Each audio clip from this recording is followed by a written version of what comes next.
প্রার্থী কে হবে, কোথায় হবে সেটা দল ঠিক করে। আমরা অপেক্ষা করছি কখন নির্বাচন ঘোষণা হবে, তারপরে আমাদের শুধুমাত্র জয় সময়ের অপেক্ষা। এই র্যালিটা কতটা তাৎপর্যপূর্ণ?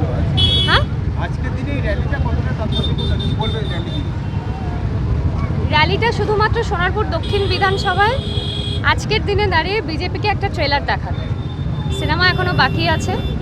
আর আমাদের সোনারপুর দক্ষিণ বিধানসভা তৃণমূল কংগ্রেস, শুধুমাত্র তৃণমূল কংগ্রেস নয়, এই যে এসআইআরের নাম করে যেভাবে মানুষকে হয়রানি করা হয়েছে, মানুষকে বৈধ ভোটারের লিস্ট থেকে তাদের নাম চক্রান্ত করে বাদ দেওয়া হয়েছে, তার প্রতিবাদে বাংলার মানুষ এক হয়েছে।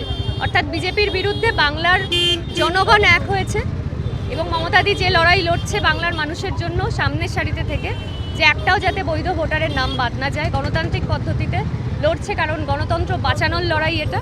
সেই জন্য মমতাদির সঙ্গে সারা বাংলার মানুষ আছে, আমরাও আছি এবং আগামী দিন আমাদের জয় নিশ্চিত। মিডিয়াতে একটা প্রচার চলছে আপনার প্রার্থী হওয়া নিয়ে, কি বলবেন? প্রার্থী কে হবে, কোথায় হবে সেটা দল ঠিক করে। এটা দলের সিদ্ধান্ত সম্পূর্ণভাবে। এই বিষয়ে আমরা কেউ কোনো কথা বলবো না। এবার কোনো চক্রান্ত আছে, কিভাবে দেখছেন এটা? আমি এই বিষয়ে কোনো কথাই বলবো না। আমার কাজ যেটা করে যাওয়া আমি সেটাই করছি, আমি সেটাই করব।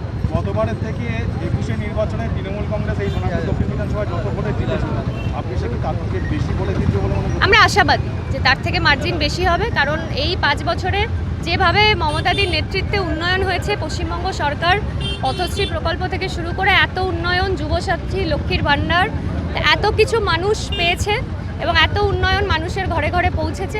আমরা আশাবাদী যে আগের থেকে আমাদের মার্জিন বাড়বে এবং মানুষ আরও বেশি করে আমাদের আশীর্বাদ দেবে। দক্ষিণের যারা ভোটার তাদের উদ্দেশ্যে কি বলবেন?